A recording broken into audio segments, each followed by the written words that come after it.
पाकिस्तान की तरह नेपाल भी विश्व हिंदू परिषद आरएसएस का बहुत बड़ा विरोधी देश है। नेपाल में बहुत सारे लोग ऐसे मिल जाएंगे जो भारतीय हिंदुओं को आतंककारी कहते हैं, आरएसएस को आतंककारी कहते हैं। नमस्कार, आज बात करते हैं भारत और अमेरिका के बारे में। बोलने वाले नेपाल की सोशल मीडिया पे एक चर्चित चेहरा है भरत दाहाल का।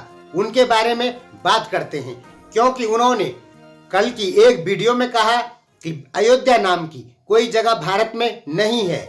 अगर अयोध्या नाम की कोई जगह भारत में होती या राम नाम का कोई आदमी भारत में जन्मा हुआ होता तो बुद्ध ग्रंथों में, जैन ग्रंथों में इसका जिक्र होता। बौद्ध और जैन ग्रंथों में राम का जिक्र न होना इस बात का प्रमाण है कि राम एक केवल कथा है। ये कहना है भरत दाहाल का। पहले जाने कि भरत दाहाल ये जो दाहाल जाति होती है ये हिमालय के पंडित लोग होते हैं, ब्राह्मण लोग होते हैं। भरत दाहाल जो है वो अमेरिका, भारत के बारे में और चीन के बारे में ज्यादा बोलते हैं। उनकी सारी जो टिप्पणियां करते हैं वो अमेरिका और भारत विरोध में चलती है और चाइना के सपोर्ट में चलती है। दोस्तों, इन्होंने कहा कि जो सरयू नदी है जो अयोध्या यूपी में है वो असल में वो सरयू नदी नहीं है बल्कि कर्णाली नदी ही सरयू नदी है, ये इन्होंने कहा। और ये भी इन्होंने कहा कि राम नाम का कोई भी व्यक्ति नहीं हुआ है, यह केवल एक कथा है, ऐसा इन्होंने कहा। तो दोस्तों, आपको थोड़ा हम भरत दाहाल जी के बारे में बता देते हैं। इनका पर्सनल जीवन नहीं, ये नेपाल की सोशल मीडिया पे एक बहुत ही ज्यादा चर्चित चेहरा है और नेपाल के लोग इनके ऊपर बहुत ज्यादा भरोसा करते हैं। जो लोग इनकी वीडियो देखते हैं वो लोग, और जो लोग इनकी वीडियो देखते हैं उनमें से 90% लोग इनका समर्थन करते हैं। इनकी जो राजनीति है वो इस चीज पर चलती है कि भारत का या भारत के टुकड़े अमेरिका करना चाहता है और नेपाल का ईसाईकरण अमेरिका करना चाहता है।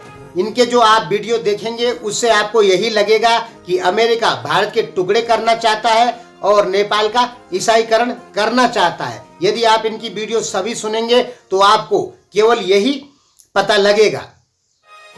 और ये कहते हैं कि आरएसएस को केवल मुसलमानों के खिलाफ बनाया गया है। दोस्तों, ये बात तो सही है कि आरएसएस को मुसलमानों के खिलाफ ही बनाया गया है क्योंकि पहले मुस्लिम लोगों ने बहुत सारे हिंदुओं को ऊपर भगवान के पास भेज दिया था आपसी झगड़ा करके। इसलिए आरएसएस की स्थापना हुई 1925 में। ये बात तो इन्होंने सही कही कि मुसलमानों के खिलाफ बनाया गया है आरएसएस को। यानी मुसलमानों से हम जो कह रहे हैं आरएसएस की स्थापना मुसलमानों से हिंदुओं की रक्षा के लिए की गई थी। और यदि आरएसएस भारत सरकार, कांग्रेस सरकार पे दबाव नहीं डालता तो भारत के बहुत से राज्य अब तक इस्लामी या इस्लामीकरण की ओर चलने लग जाते। बहुत से राज्य भारत के या भारत में मुस्लिम लोग बहुत ज्यादा बढ़ जाते यदि भारत में आरएसएस नहीं होती। देखिए दोस्तों, बात क्या है कि मुस्लिम लोगों ने लगभग 54 देशों को मुस्लिम धर्म खा गया। ठीक है, मैं मुस्लिम धर्म विरोधी नहीं हूं और मैं भी चाहता हूं कि भारत में हिंदू और मुस्लिम मिलके रहें और रहते भी हैं। आपने देखे होंगे कभी कभी हिंदू मुस्लिम में टकराव भारत में हो जाता है, लेकिन टकराव वाले लोग अलग होते हैं और हिंदुओं को मुस्लिम लोग बचाते हैं, मुसलमानों को हिंदू लोग बचाते हैं। ऐसे आपको बहुत सारे चीजें देखने को मिल जाएगी। यानी भारत में हिंदू मुस्लिम दुश्मन नहीं है। हाँ, बड़े लेवल पे नेतागिरी जो वोटिंग की राजनीति है उसमें कहीं ना कहीं कुछ है। तो मैं भी हिंदू मुस्लिम एकता के पक्ष में हूं, लेकिन एक बात सच है कि मुस्लिम लोगों ने 54 देश खा गए लगभग 1200-1400 सालों में। भारत को मुस्लिम लोग नहीं खा पाए, यानी भारत का इस्लामीकरण नहीं कर पाए। भारत का इस्लामीकरण यदि हो जाएगा तो नेपाल को तो एक झटके में मुस्लिम देश बना देंगे। दोस्तों, भरत दाहाल जो हैं वो कट्टर कम्युनिस्ट के आदमी हैं और कम्युनिस्ट और मुस्लिम संगठनों का एक ही सोच है कि एक दलीय शासन प्रणाली होनी चाहिए। यानी एक ही पार्टी रूल करे। लोकतांत्रिक व्यवस्था के खिलाफ होते हैं मुस्लिम लोग भी और कम्युनिस्ट लोग भी, चाइना भी। कम्युनिस्ट और लोकतंत्र दोनों की अच्छाइयां भी हैं और बुराइयां भी हैं। कम्युनिस्ट जो है वो फास्ट जल्दी ग्रो करता है, कम्युनिस्टों का देश, ये बात तो सही है, लेकिन जल्दी यानी पैसे कमाते हैं कम्युनिस्ट देश। हालांकि वो गलत तरीके से कमाएं या सही तरीके से कमाएं, उनको इससे मतलब बिल्कुल नहीं होता है। लोकतंत्र जो देश होते हैं वो सही तरीके से पैसे कमाते हैं, कम्युनिस्ट जो देश होते हैं वो गलत तरीके से पैसे कमाते हैं। चाइना इसका एग्जाम्पल है। चाइना हर गरीब देश को कर्जा देके और उसके खनिज पदार्थों पे कंट्रोल कर लेता है। हमारे पास बहुत सारे प्रमाण मौजूद हैं, हम किसी वीडियो में बताएंगे आपको, ठीक है। तो कम्युनिस्ट गलत तरीके से तरक्की करते हैं और जल्दी तरक्की करते हैं। लोकतंत्र जो देश है वो धीरे धीरे तरक्की करते हैं लेकिन मजबूत तरक्की करते हैं, एक टिकाऊ तरक्की लोकतंत्र देश करते हैं। तो भरत दाहाल जो हैं वो कम्युनिस्ट के सपोर्टर हैं, कम्युनिस्ट पार्टी के पक्के कट्टर सपोर्टर हैं, यानी चाइना के कट्टर सपोर्टर हैं। और ये नेपाली जनता का धीरे धीरे ब्रेन वॉश करने पर लगे हैं कि चाइना अच्छा है, कम्युनिस्ट पार्टी अच्छी है, भारत और अमेरिका यानी लोकतंत्र जो है वो अच्छा नहीं होता है। ये यही शिक्षा नेपाली जनता को देते हैं। ये मुसलमानों के खिलाफ कभी नहीं बोलते हैं और ईसाइयों के खिलाफ बोलते हैं, हिंदुओं के खिलाफ, आरएसएस के खिलाफ बोलते हैं। हिंदुओं के खिलाफ डायरेक्ट नहीं बोलते हैं, इनडायरेक्ट बोलते हैं। जैसे कल इन्होंने कह दिया कि अयोध्या नाम की कोई जगह नहीं है भारत में और राम जो है वो एक कहानी है, ये इन्होंने कह दिया कल, जबकि ये ब्राह्मण हैं। आप गहराई से एक चीज देखना कि नेपाल का जो हिंदू राष्ट्र का दर्जा था उसको ब्राह्मणों ने ही खत्म किया। पुष्पकमल दाहाल ये भी ब्राह्मण है, प्रधानमंत्री ओली वो भी ब्राह्मण है। ब्राह्मणों का ज्यादा योगदान है नेपाल से हिंदू धर्म को खत्म करने का।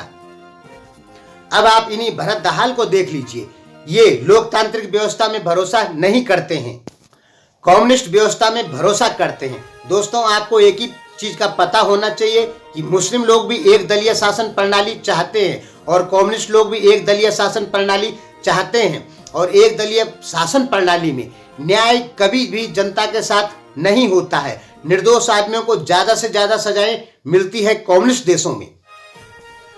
कम्युनिस्ट देशों में शक के आधार पर भी फांसी दी जाती है, जबकि लोकतंत्र के जो देश हैं उनमें इतनी आसानी से फांसी नहीं दी जाती है।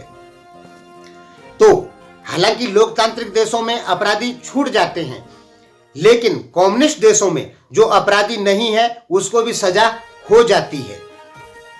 तो ये जो लोग हैं ये नेपाल को ईसाइयों के विरोधी बना रहे हैं ज्यादा और कुछ हिंदुओं के विरोधी। आपको नेपाल में ऐसे बहुत सारे लोग मिल जाएंगे जो कहते हैं कि भारतीय हिंदू आतंककारी हैं, ऐसे बहुत सारे मिल जाएंगे नेपाल में आपको। और धीरे धीरे जो नेपाल के हिंदू लोग हैं उनकी विचारधारा, उनका दिमाग ये लोग चेंज कर रहे हैं। नेपाल के जो हिंदू लोग हैं वो हिंदू परंपरा पर ही रहते हैं। सुबह उठते हैं, तुलसी की पूजा करते हैं, भगवान शंकर की पूजा करते हैं। वहाँ की जो स्त्रियां हैं, महिलाएं हैं, वो यानी वो हिंदू धर्म का पालन करते हैं। लेकिन जो नेपाल के हिंदू लोग हैं इनका नेपाल में बहुत ही कम चलता है, क्योंकि नेपाल में हिंदू धर्म के पक्ष में ज्यादा नहीं बोला जा सकता है। नेपाल में बौद्ध धर्म के पक्ष में कुछ बोला जा सकता है, ईसाई धर्म के पक्ष में भी नेपाल में नहीं बोला जाता है। हालांकि नेपाल का ईसाईकरण हो रहा है, लेकिन फिर भी नेपाली जो जनता है वो ईसाइयों के विरोधी हैं। मुसलमानों के विरोधी नेपाली लोग बिल्कुल नहीं है, जबकि ईसाई जो लोग हैं वो हथियार नहीं उठाते हैं। हम अपनी सोच बता रहे हैं, ईसाई वर्सेस मुस्लिम कौन ज्यादा अच्छा है। ईसाई जो लोग होते हैं वो हथियार नहीं उठाते हैं, यानी बहुत ही कम उठाते हैं।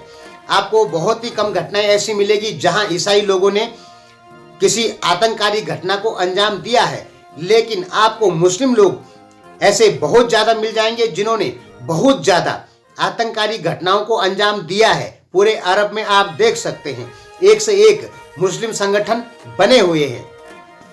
आपको पता होना चाहिए कि हिजबुल्लाह के पास में 1 लाख रॉकेट हैं। हिजबुल्लाह जो कि एक मुस्लिम लोगों का आतंकी संगठन आप उसे कह सकते हैं। ISIS को भी आपने देख लिया होगा। ऐसे हजारों संगठन मुस्लिम लोगों में के हैं। तो ये लोग क्या चाहते हैं? एक दलीय शासन प्रणाली होनी चाहिए। तो कम्युनिस्ट और मुस्लिम मिले हुए हैं। इसलिए नेपाल मुस्लिम के पक्ष में विरोध में नहीं बोलता है। क्यों नहीं बोलता है? क्योंकि नेपालियों की जो विचारधारा है वो कम्युनिस्ट हो चुकी है, इसलिए वो मुस्लिम के विरोध में नहीं बोलते हैं। और मुस्लिम लोग जैसे ईसाइयों के विरोध में बोलते हैं, वैसे ही नेपाली लोग ईसाइयों के विरोध में बोलते हैं। ईसाई लोग भारत या नेपाल में ईसाईकरण करते हैं, ये बहुत ज्यादा गलत है। लेकिन ईसाई जो लोग हैं वो आक्रामक बिल्कुल नहीं होते हैं, बहुत ही कम आक्रामक होते हैं ईसाई लोग मुस्लिम लोगों की अपेक्षा। तो भरत दाहाल किसका साथ देते हैं? कम्युनिस्टों का और मुसलमानों का, क्योंकि मुस्लिम और कम्युनिस्ट एकजुट हो चुके हैं और पूरी दुनिया पे एक दलीय शासन प्रणाली, कम्युनिस्ट जैसा शासन चाहते हैं, लोकतंत्र को उखाड़ना चाहते हैं। तो नेपाल किस देश की श्रेणी में है? या भरत दाहाल कैसे आदमी? ये वही आदमी है जो लोकतांत्रिक व्यवस्था को पूरी तरीके से समाप्त करना चाहते हैं और नेपाल के लोग इनको बहुत मानते हैं। मैंने सोशल मीडिया जो इनको जानता है वो लोग इनको बहुत ज्यादा मानते हैं। रही नेपाली हिंदुओं की बात, तो नेपाल में हिंदुओं के बस की बात कुछ नहीं है। या जो नेपाल की सत्ता में हिंदू लोग बैठे हैं, यदि वो हिंदू धर्म के पक्ष में कुछ करना चाहें तो नहीं कर पाते हैं। आपने प्रधानमंत्री ओली को देख लिया होगा, जो कह रहे हैं कि अयोध्या नेपाल में है। दोस्तों, ये बात अलग है कि अयोध्या नेपाल में है या भारत में है। इस समय ये बात प्रधानमंत्री ओली ने क्यों निकाली? ये बात प्रधानमंत्री ओली ने केवल और केवल इसलिए निकाली क्योंकि मुस्लिम संगठन और कम्युनिस्ट चाहते हैं कि भारतीय हिंदू और नेपाली हिंदू आपस में लड़ें। तो प्रधानमंत्री ओली किसकी बात मान रहे हैं? कम्युनिस्टों की और कुछ मुस्लिम संगठनों की। यानी पाकिस्तान की जुबान प्रधानमंत्री ओली बोल रहे हैं। वो हमें साफ दिख रहा है कि प्रधानमंत्री ओली चाइना की जुबान भी बोलते हैं और पाकिस्तान की जुबान भी बोलते हैं। और भरत दाहाल जो हैं, ये भी मुस्लिम और चाइना, कम्युनिस्ट और मुस्लिम संगठनों की जुबान बोलते हैं। ये लोकतांत्रिक व्यवस्था की जुबान बिल्कुल नहीं बोलते हैं। हमें तो कल भरत दाहाल की इनकी एक वीडियो सुनी तो बड़ा अफसोस हुआ कि हिंदू ब्राह्मण होते हुए, हिंदू ब्राह्मण जो होता है हिंदू धर्म का प्रतीक है, उसमें भी ये पहाड़ी ब्राह्मण हैं जिन्हें कि अच्छा माना जाता है। तो ये ब्राह्मण होने के बाद भी हिंदू धर्म को नष्ट करने पर लगे हुए हैं नेपाल से, और भारतीय हिंदू और नेपाली हिंदुओं को लड़ाने में लगे हुए हैं। धन्यवाद।